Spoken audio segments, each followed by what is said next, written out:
Saluton kai bonvenon alla lasta programo on si chui serio. And for those of you who don't speak Esperanto, I've just said hello and welcome to the last program in the adventure of English.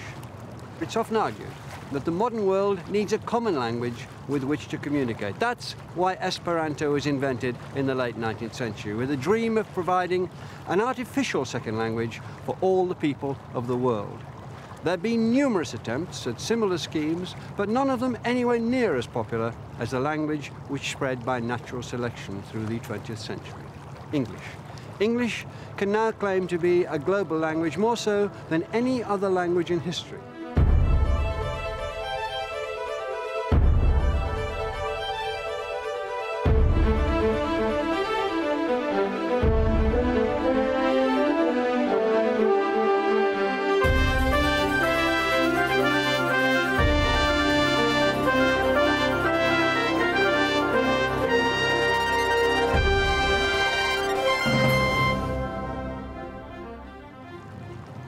I'm in Chicago, the Windy City.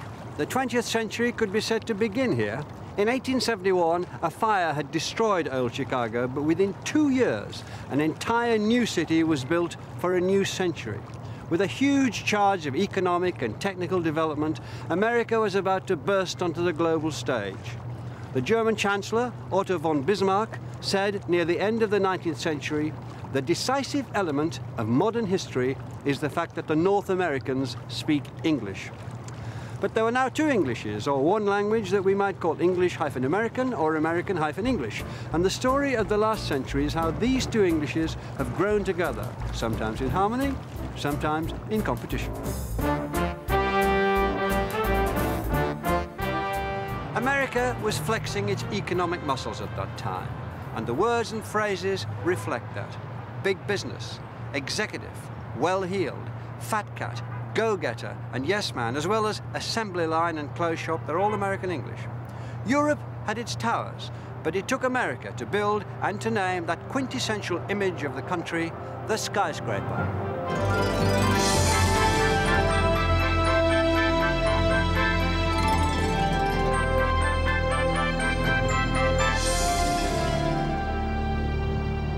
The first skyscraper ever was built here in Chicago in 1885.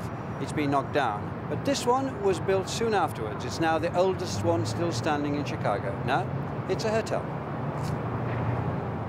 Hotel, in the modern sense, is an American word. In French, it just meant a large private house.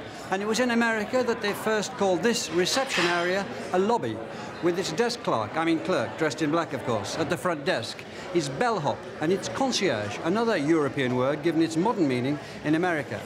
To get to your penthouse, if you should be so lucky, you would, of course, need an elevator. English already had the rather less technical word lift, but as Oscar Wilde inevitably said, we have really everything in common with America nowadays, except, of course, language.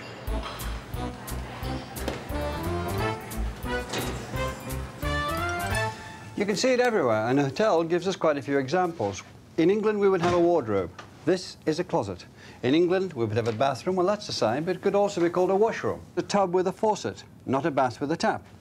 And when we go into the bedroom, well, at least that's the same word, we find that the window has drapes, not curtains. The bed has covers, not bedclothes. Instead of a dressing gown, here's a bathrobe. Beside the bed, there's a nightstand, not a bedside table. And somewhere, there's a trash can, not a waste paper basket.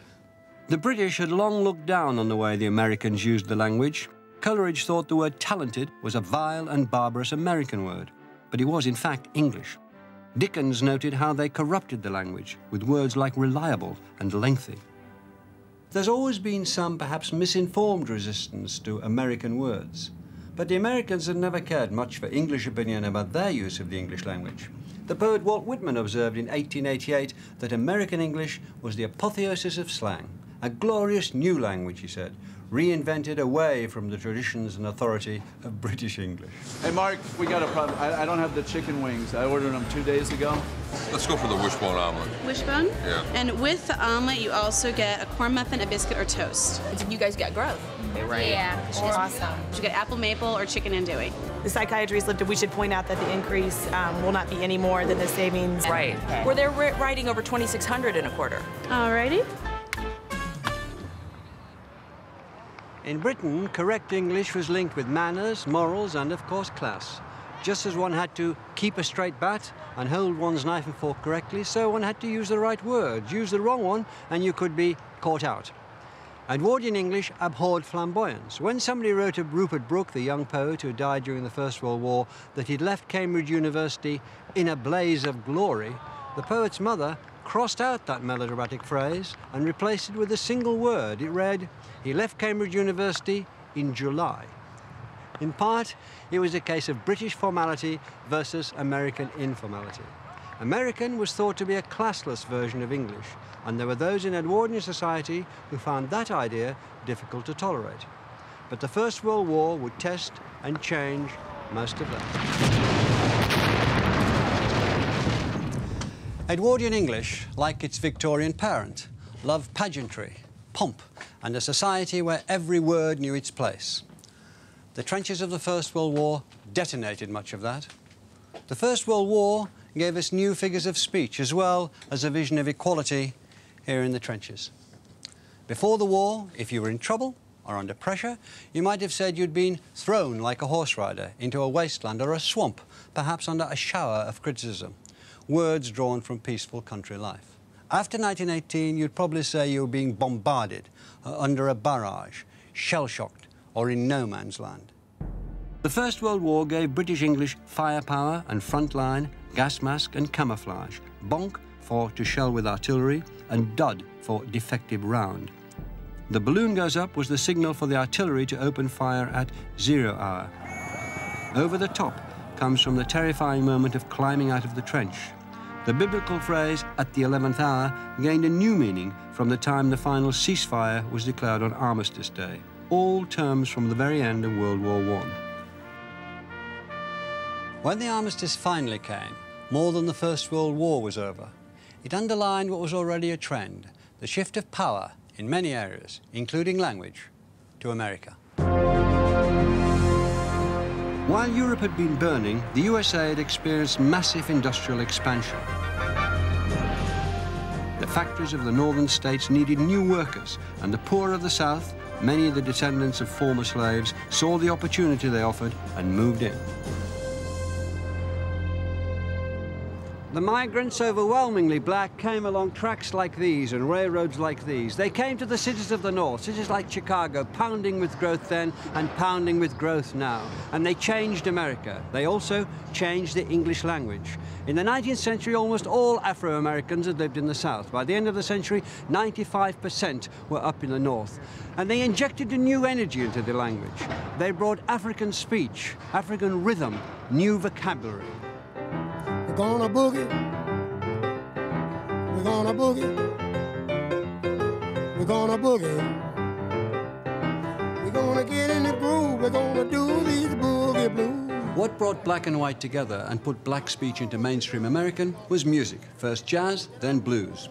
New words and expressions started to accompany the soundtrack of what America is perhaps best known for, popular culture. Today, the language would be unimaginable without its colonization by words and expressions of black and African origin. The very words jazz and blues arrived from Afro-American speech at the beginning of the century. The African word hippie-cat, meaning attuned to the environment or with his eyes open, gave us hepcat and later hip and cat.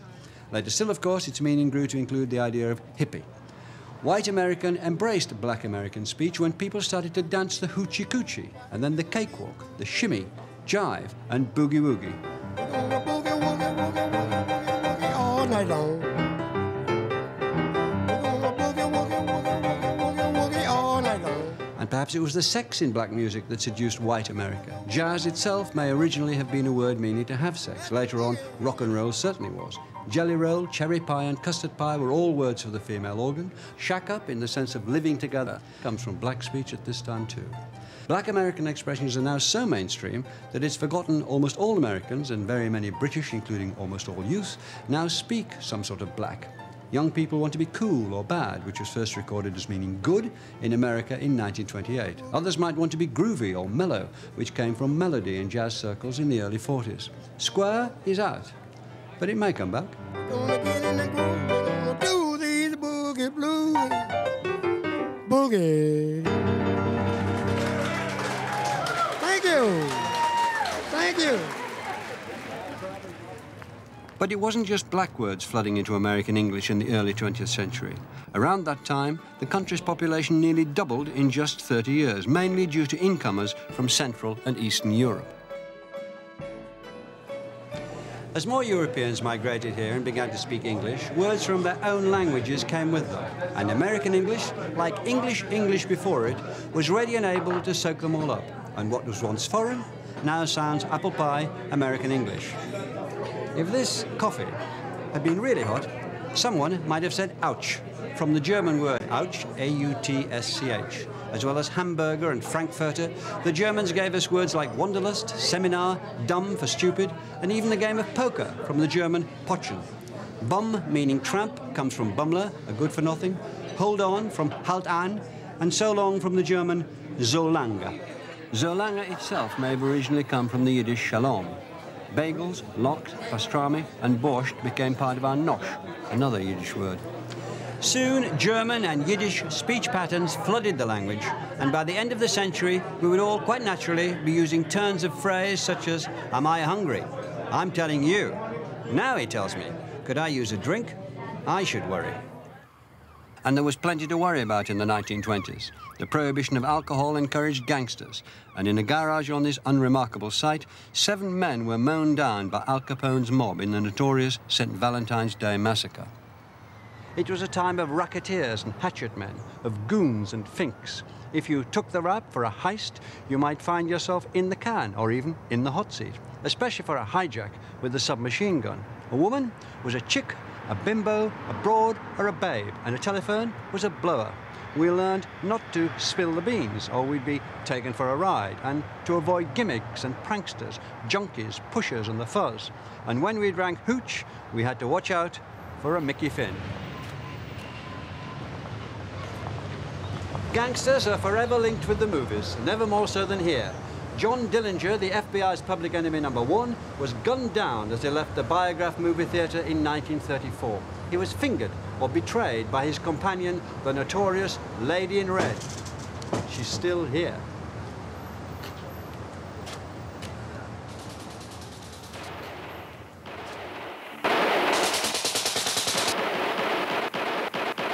Now beat it, you 2 mugs, before I lose my temper. By the 1930s, motion pictures and sound had been united, and the talkies were in full swing, bringing a new vocabulary. Going to the movies, at a movie theatre or Nickelodeon, was a national pastime. You could see the stars in close-up, in a weepy or a tearjerker, laugh at some slapstick or be gripped by a spine chiller or a cliffhanger. While the usherette was selling ices, you could watch a trailer for next week's show. You might even dream of going for a screen test yourself. More than anything else, the talking picture would be the engine to spread American ideas and American English from Hollywood around the country and then around the globe over the next century. Hey, where's the guy that hit me? Put him up. Come on, get over here. Hey, what is... But back in Britain, their language caused an outrage. The words and accent were perfectly disgusting, and there can be no doubt that such films are an evil influence on our society. Those truly loathsome transatlantic importations to help make worthwhile, nearby, and colorful are spreading like the plague. But with the popularity of Hollywood, those complaints were simply swept aside by most people in Britain. Films were starting to bring the two languages closer together. But despite the incursions of its vigorous cousin, English in the UK was alive and well, with its own style, and also with an awareness of American influence. P.G. Wodehouse defined himself in some measure by stressing Englishness, yet he was informal and up-to-date with phrase-making, as you can see for a couple of phrases. She had a penetrating sort of laugh, rather like a train going into a tunnel. You could say first half Edwardian English, second half American English. Or there's such a thing as going too far, and you have gone it. Again, could be Edwardian and American. Woodhouse came to school here at Dulwich College in London, and he left the school his books and the desk on which he wrote many of them. And a writer regarded as the epitome of American style also came here to Dulwich College. Raymond Chandler was 7 years younger than Woodhouse. He was born in Chicago, but came to England as a young boy and became naturalised British at the age of 19. From the Edwardian playing fields of Dulwich College came Blandings and Jeeves in a timeless England, and the mean streets of LA and Philip Marlowe in a timeless America. Marlowe's the name of a house at this school. Just as Woodhouse played with British English, Chandler played with American English, making it elegant but tough. It was a blonde to make a bishop kick a hole in a stained glass window. She gave me a smile I could feel in my hip pocket. In the year Chandler published the entertaining American prose of Farewell, My Lovely, Hitler was preparing to invade England and make German the common language of Europe. Different situations make different demands on a language. We shall go on to the end. We shall fight on the seas and oceans. We shall fight in the air. We shall fight on the beaches. We shall fight on the landing grounds. We shall fight in the fields and in the streets. We shall fight in the hills. We shall never surrender. This is part of Churchill's war rooms, underground, behind Downing Street. And from this desk, he made his broadcasts to the nation. In 1940, Britain stood alone against Hitler. Winston Churchill made a speech which drew on the deep historical roots of the English language. It's a masterpiece of rhythm and rhetoric. Churchill had studied the speeches of Elizabeth I, and this has the same resolve as her words at Tilbury, which inspired the English to repulse the Spanish Armada. And it digs deeper into the history of English. All but a handful of words here can be traced back to Old English, the key vocabulary. We shall go on to the end. Fight, strength, island, landing, ground, field, street, hills, and never had all been part of English for more than 1,000 years. Churchill was rallying some of the country's oldest words to the fight. Not to the battle, that was a French word. And surrender, too, is a French word. The hostile Nazi invasion never came, but in 1942, a friendly American one did. That the Yanks are coming, the Yanks are coming. Nothing could reverse the effects of such sustained exposure to American English. The GIs introduced words like beef burger, crew cut and disc jockey, gizmo, gobbledygook, pin-up and GI bride. And we won't come back till it's over there. But the traffic was not all one way. The Americans published this book, A Short Guide to Great Britain, the War and Navy Department, Washington, D.C., for all their troops in this country. It's very friendly and, I think, acute about the British. The British are reserved, it says, but not unfriendly. Then it describes it. Don't show off, it says. The British dislike showing off. Don't say you've got too much money. You've got much more than the British, and don't show off about it. They learned how to eat. They learned that French fries were chips, and a smoked herring was a kipper. They learnt that bowling alleys and 10 pins were skittle alleys with 9 pins, that a 5 and 10 store should be called a bazaar, and that instead of OK, they should say right-ho. And they were told, the British are tough. Don't be misled by the British tendency to be soft-spoken and polite. The English language didn't spread across oceans, mountains, jungles and swamps of the world because these people were panty-waists. Panty-waist. That's American English for what the British would have called a sissy. By 1944, on the eve of D-Day, 1.5 million United States soldiers were billeted around Britain. The Americans eventually returned home. But the language they brought with them has stayed ever since, and English was massively enriched.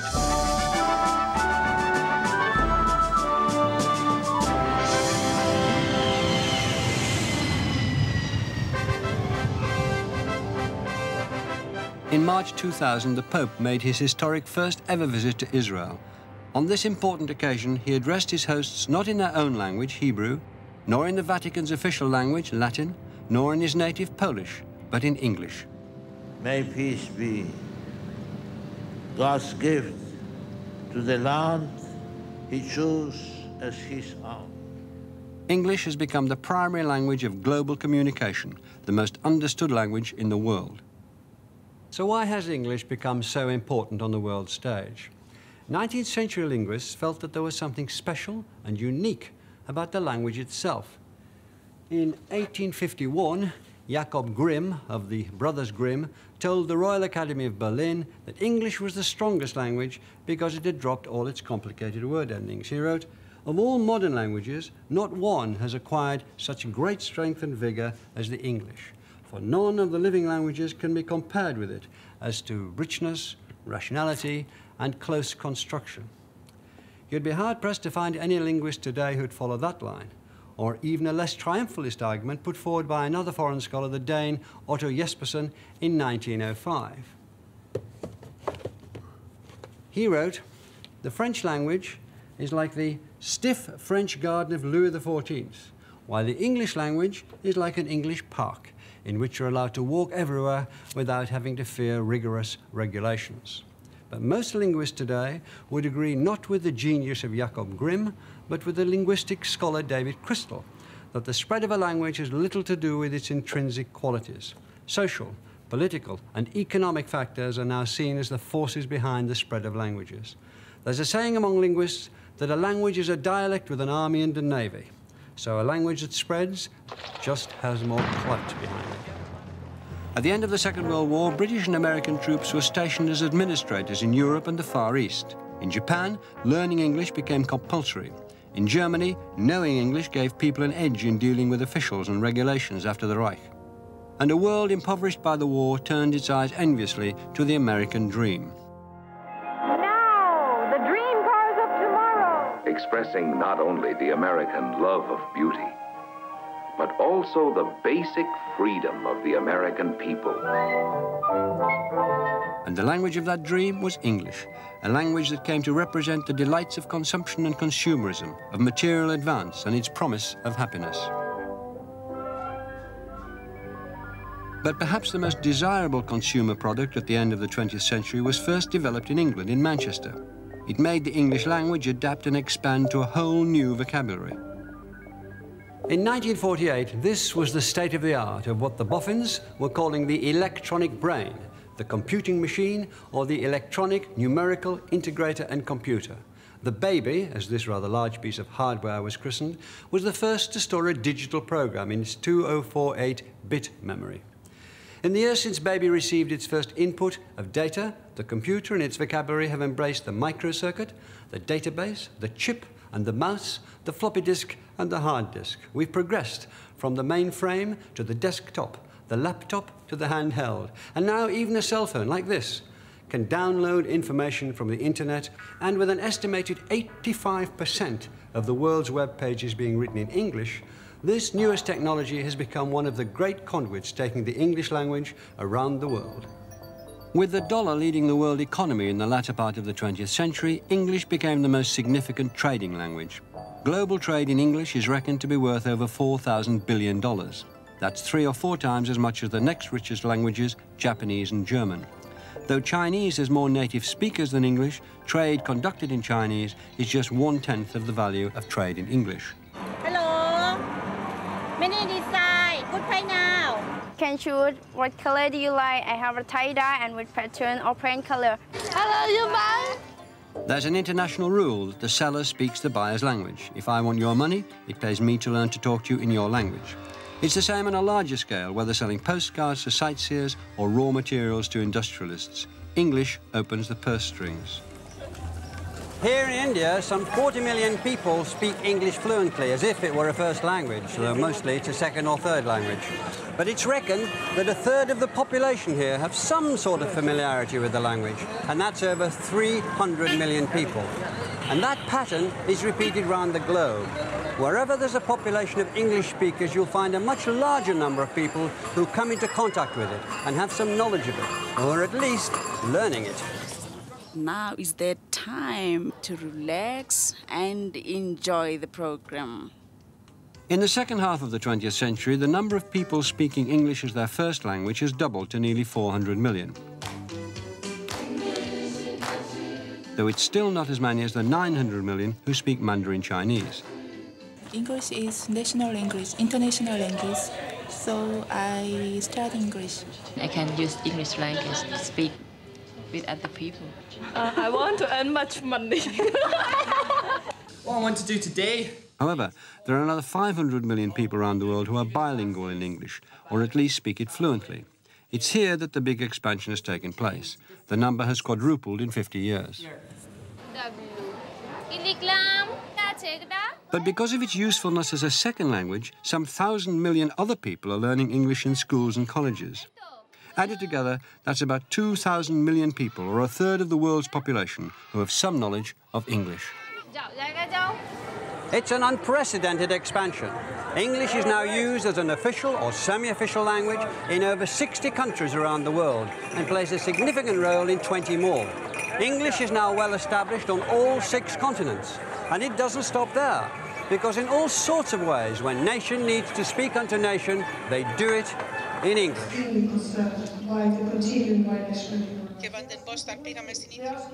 The implementation of Lisbon, and that gives you all the information. At the European Parliament in Strasbourg, business in the chamber is translated into all the languages of the member states.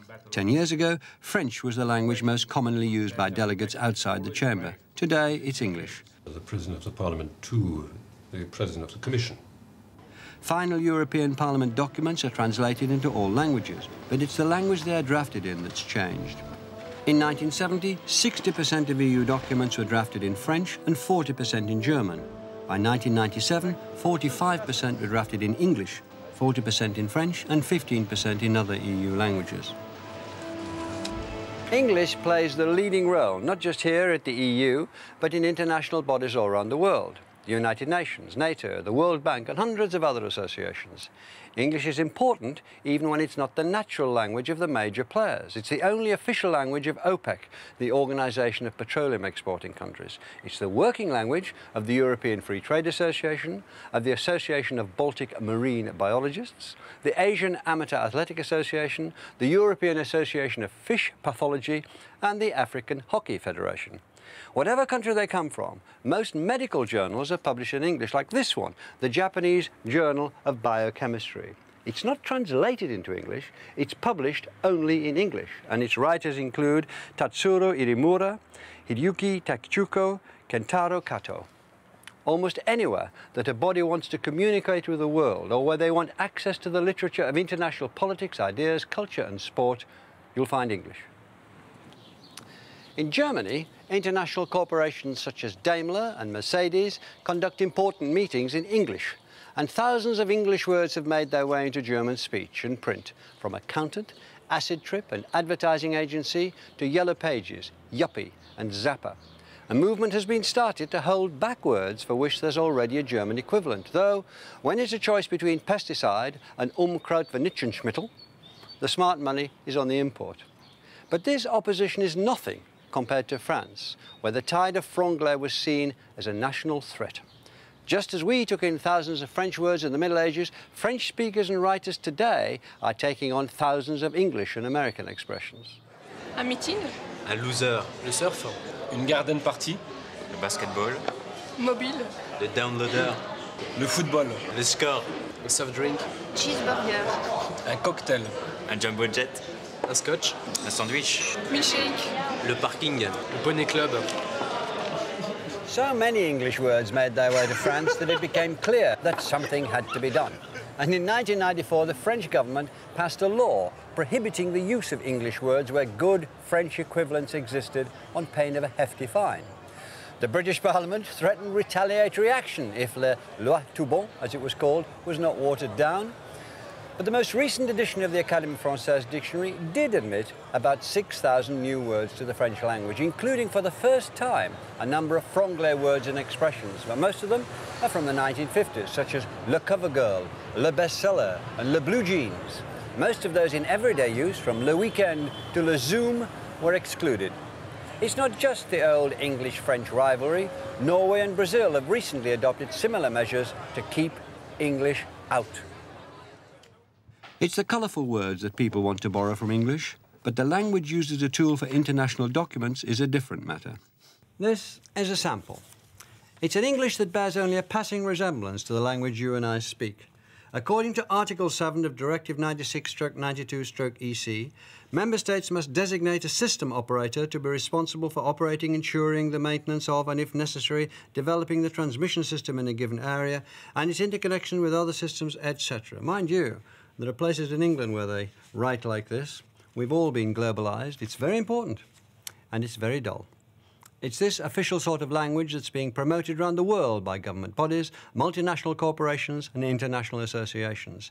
It's stripped out turns of speech and colourful idioms, deliberately so, because this is language designed to be easily understood internationally, and local terms could be confusing.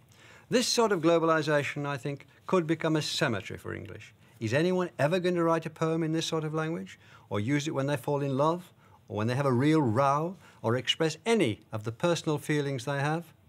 But thankfully, as English spreads around the globe alongside its official use, it has developed rich vernacular varieties. Nobody told me this, man. If you want, you might as well take the whole... If you want, take the whole shark out and eat the whole thing. English has been spoken in Singapore since the early 19th century. But after independence from Britain in 1958, Singapore went a step further, and English was made the official language of business and government. Besides its ability to unite an ethnically diverse population of Chinese, Malays and Indians, the economic potential of English was paramount. At school, children learn their own first language, but they must all learn English. An elite minority language has become the property of the whole population. Hey, what time is your friend coming? Should be quite soon. I told him about 4:30, so... What's his name? Ludwig. Okay, Ludwig. But the day-to-day English that the people of Singapore actually speak is a far cry from the official English that the government wants them to learn. It's a vibrant, expressive dialect, nicknamed Singlish, full of vocabulary, grammar and inflections borrowed from the Singaporeans' native languages. Hey, you want to get a drink first? Yeah, these people got tau hui. All right, where do you work? What do you do? Investment. Give advice on investment. Money. Better than my father. Business closing already, you know. The economy is so bad. What does your father do? Huh? Engineering company in Singapore. Regional. So all the, Indonesia is not doing well, Thailand not doing well. Then you don't want to help, man? Huh? You don't want to help, Not my line, Not my kind of. But he's your father, ma. I know, that's like, have to... He brought you up there. But he said never mind, so okay, lor. And this may be the irony of the global spread of English. The more widely it's spoken, the more it may fracture into local dialects, which become increasingly mutually unintelligible. People will make English their own, and in doing so, will make it something else. This has happened before, to Latin, which broke into French, Italian, Spanish, Portuguese and Romanian. But English has always embraced variety and change, and it still does. And in the final part of our final programme, I'll be looking at how English is behaving now in this country.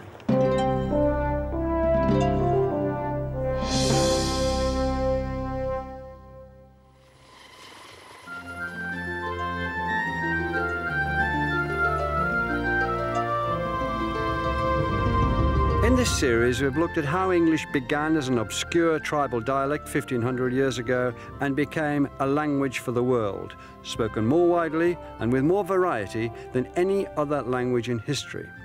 For this, the final part of the final programme, I want to go down these islands to take soundings of the state of English in its homeland today.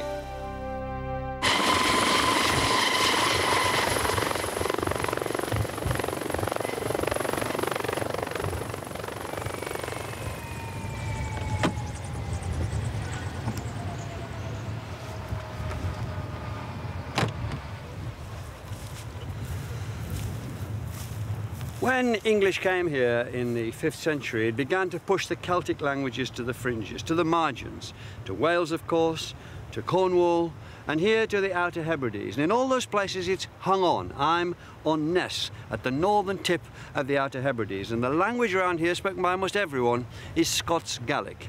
It's one of UNESCO's endangered languages, but so far, it's hung on almost miraculously. But now, after 1,500 years, it's facing its biggest battle ever against the still relentless advance of English. Sjarnig skinjer I tøvenas kun chori lavoteren go. Skurim der glasse fjær skun jiach I fjærer fjegevorn. Skurim brachtan Did you have English and Gaelic when you went to school in Barnes Primary School? I can't remember, but I don't think I had one word of English. This traditional Hebridean village was abandoned 30 years ago. The local population are now bilingual, but these adults grew up speaking only Gaelic and had to learn English at school. Yeah, I think we could count to 10, I would think, and part of the alphabet, but it wasn't a totally strange language to me, as I remember. Will we have a seat? Yeah, why not? I think I was totally bilingual by the time I left secondary school. My grandfather's generation would speak English in a way different from what we would. We were very conscious that they were... Like a literal translation? Yeah, that they were, as we would put it at that time, that they were less advanced in yes, the use of English yes, that's true, than we that's were. True. They were thinking in Gaelic. There's still some of that today in the town. Yeah. That it's after being aroused, after talking to somebody, or after being somewhere. Yeah. And there's the yourself and myself. Yourself. The use of yourself. Yes. When two people would meet, they'd say, it's yourself. Yes. Yeah, you feel like saying no. Yes. Although youngsters nowadays, they've got whatever transfers across from the media, but... If you're talking about something like pop music or something in the media that you've seen, you're not going to talk about it in Gaelic when it's been in English that you've actually seen it. But there's words in Gaelic which describe the situation so much better. For example, cianalis is it's more than homesickness. It's used to describe homesickness, but it takes in sort of nostalgia and sort of a lot of feeling more so than homesickness. And the same applies to old man. We would use the word bodoch, the old bodoch down the road, or the old bodoch next door. I would speak Gaelic to my grandmother and my mother, but to my friends, I speak English. Gaelic seems to have an image problem amongst the young people. I mean, we used to speak Gaelic all the time when we were in primary school, but if you have one person who comes into your class who speaks English, everybody has to change or that person's isolated. So ever since then, I mean, we've been speaking English to everybody. We're just so used to it now, it's a habit. The English spoken here still has the tang of the Gaelic, but its edge is getting duller. It's sounding more and more gradually like the language of the mainland. But how stable is that? English continues to devil away up here. And if even Lewis weakens, can Glasgow be far behind?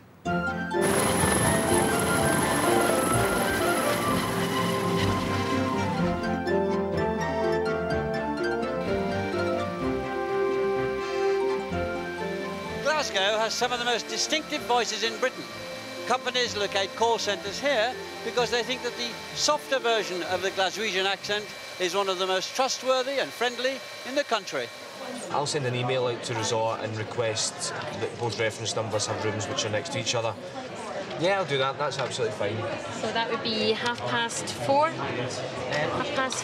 4:30 in the morning. The brochure will probably take between 7 to 10 days before it comes out. OK, so you can confirm today for £125. And which is your nearest airport to go from?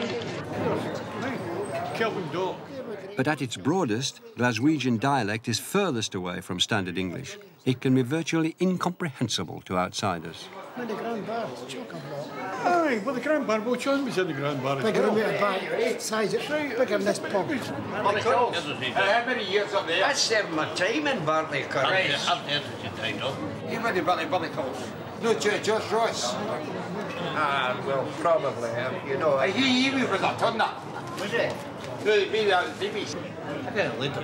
Many dialects have eroded to the extent that they're just accents, but other dialects have retained their distinctive nature. Glaswegian is a dialect which is made up of actually two different forms of English. Scottish English, which was taken over in the 18th century, which is essentially standard English spoken with a Scottish accent. And then Scots, which has its own distinctive historical development. For example, Old English air is head in standard English, so it's been retained, but in Scotland is e, so it's heed. Right. Okay. Glasgow University sends researchers into the streets to monitor changes in speech. Right, so one at a time, just tell me what it says on that card. Heat. Head. Heat. Heat. House. House. House. House. House. Myth. Myth. Myth. Myth. Myth. Old English oo is still in Scots today, so they say mooth. What about the accent? Does that also change over time? We have, for example, f for th. Now, in Cockney, it's very normal to say, I think, but up here it isn't. However, it is now. Think. Think. Think. Think. Think. Butter. Butter. Butter. Butter. Butter. Inevitably, there has been speculation that it's the media, that it's watching soaps, it's watching TV, and particularly Southern English forms of TV that are causing these changes. But there's a problem here. There's no real research to actually establish this empirically. Have you any examples of very recent new Glaswegian words? The one that we've been quite excited about is nip. It's a verb, and an example of nip would be, I nipped her. I saw her nipping him. Can you think of any words that you use in Glasgow that nobody else uses? Nip. Nip. Yeah? What does nipping mean? In the back. We don't exactly know what nip means. It seems to mean something like kiss or snog, probably get off with. There's a lot of talk about this particular time, the last 25, the last 50 years, being the period when regional accents retreated and began to die. What evidence do we have for that here? An accent is actually a combination of features. And so you can change certain features in the same way in Glasgow and in Reading. But because the original combination of features that you started off with in Reading and Glasgow were different, although you have the same changes for some of the features, the rest of the features are quite different. So the resulting mix will remain distinctive. So my feeling from looking at Glaswegian at the moment is that actually Glaswegian will retain its distinctiveness. As we've looked back at the adventure of English, we've steamed through centuries, and so we've been able to see sweeping changes in the vocabulary and the way it was used. But many changes in language have happened over a long period, and in small steps, word by word and sound by sound. So when we look at the way language is changing now, all round us, it's not so easy to see the bigger picture or where the changes are leading, which currents or influences will mark out the future. One of the greatest causes of change in English has been its encounter with other cultures and other tongues. And these encounters are still happening today. My next stop is Bradford to see this in action.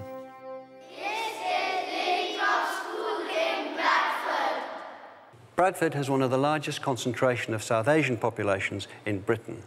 There are about 1.7 million who have come to this country from South Asia, from India, Pakistan, Bangladesh, making it the biggest ethnic minority. Many of those who came in the first instance didn't speak English, but as their children were born here and went through the British school system, they did speak English. They do speak English, at school at least. Here, they speak Yorkshire English. Welcome to the tale of a delicious adventure in a wonderful land. Kate!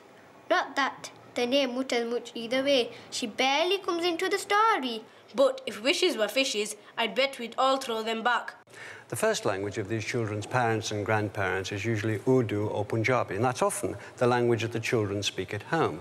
And these languages have greatly complicated and enriched the Yorkshire English they speak at school and on the streets. I speak half English and half Punjabi when I'm talking to my mates. If I know I can't say this word in English, I will say in my own language.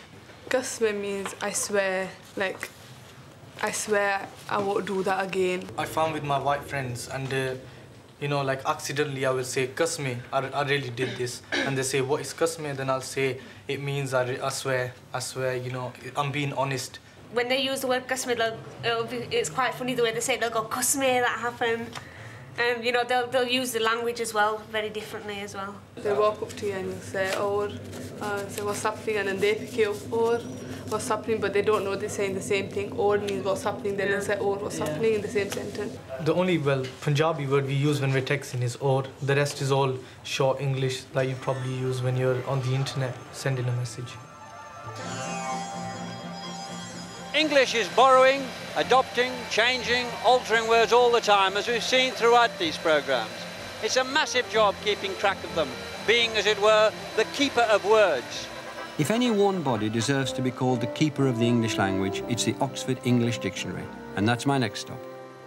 We've been travelling down the country from the Hebrides south, just taking soundings as to what the language is like these days, and I wondered how these figured in your dictionary. From the Outer Hebrides, there's bodach, like an old man. An old man, yeah, and I believe that word actually still is in the Oxford English Dictionary, in the sense of an old, in a slightly earlier sense, a spectre, a spectral presence. In Glasgow, there's the word nip being used as to get off with. It's not in the dictionary yet in that last sense, no. We haven't got enough evidence for it. We're looking for fairly extensive evidence from Glasgow or elsewhere.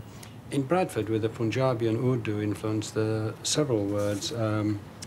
Kazmi, meaning I swear, there's ur, how's it going, and chuddies, underpants. Chuddies is in the OED already, possibly from a Hindi word, and that's one of these words that's achieved some sort of currency through the media and through television. And the other words that you mentioned, no, they're not in the dictionary yet. Again, this is a borderline area, the interface between cultures. It's always an interesting area for linguistic description. And we'll tend to wait several years before a word finds some sort of more established place in the language before we put it into the dictionary. The operation going on behind us here is a sort of scientific investigation of the language.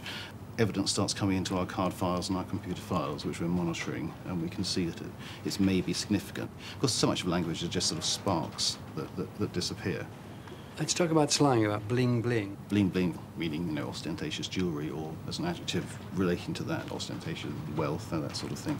I mean, it crops up 5 or 6 years ago, but this stayed around, so it's on the way into the dictionary. It's not there yet, but it's on the way in there. It's being reviewed by our advisors or whatever at the moment. What about the relation between English and American English, and now other Englishes? The whole concept of different varieties of English is obviously more important now than it was, or more recognised now than it was 20 or 30 years ago. So whereas at the time you might have thought of British English and American English as being the main features on the linguistic landscape, people talk about the different Englishes as a sort of noun that you can count these days. So you can have a plural Englishes with American English, Australian English, Singaporean English, Indian English, etc., etc. And they've all got their own characteristics. So they're independent in many ways, but they also feed into a general sort of internet English, if you like. What's the size of the dictionary at the moment? About 750,000 words. This is covering English from the Anglo-Saxon period up to the present day. You seem to have fairly tough requirements for taking words in. Do you ever dispense with words? Do you ever let words drop, kick them out? We have a very simple rule for taking words out of the dictionary, and that is we don't. Once a word's in the full Oxford English Dictionary, it stays there because it's part of the history of the English language. So once it's in, it's there. Have you got any favourite ones you wanted to take out?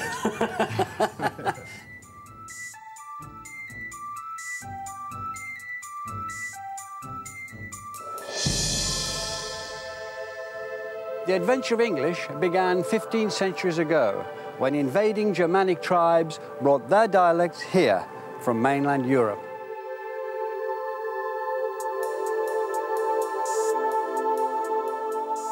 English survived against the odds, facing near extinction from other invaders and other languages before becoming our national tongue. Over the last 5 centuries, as we've seen, settlement and subjugation, industry and imperialism, armies and art have combined to make it a language not for this country alone, but for the world. But the adventure has already gone even further. A quarter of a century ago, NASA launched its 2 Voyager probes into deep space.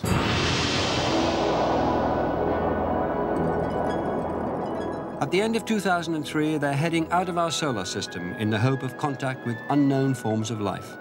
Each probe carries a gold-plated recorded disc designed to last for 1,000 million years in space, and on each disc there are brief greetings in 55 of the planet's languages. The only long message, recorded by the then Secretary of the United Nations, Kurt Waldheim, is in English. I send greetings on behalf of the people of our planet. We step out of our solar system into the universe seeking only peace and friendship, to teach if we are called upon, to be taught. English is on its way to the stars, but the story of English has also been one of constant changes in the language. It's never stood still, as we've seen. So if, 1,000 years or more in the future, people meet life from other planets who've learned their 20th century English from Voyager, it'll sound as strange and archaic to English speakers here in the future as the earliest Anglo-Saxon does to us today. What? We gardena in Yardawum, Theod Kuninga Thrumge Frunon, Hutha Athelingus, Ellen Fremedon. In the beginning was the Word, and the Word was with God, and the Word was God. And the Word was made flesh, and dwelt among us.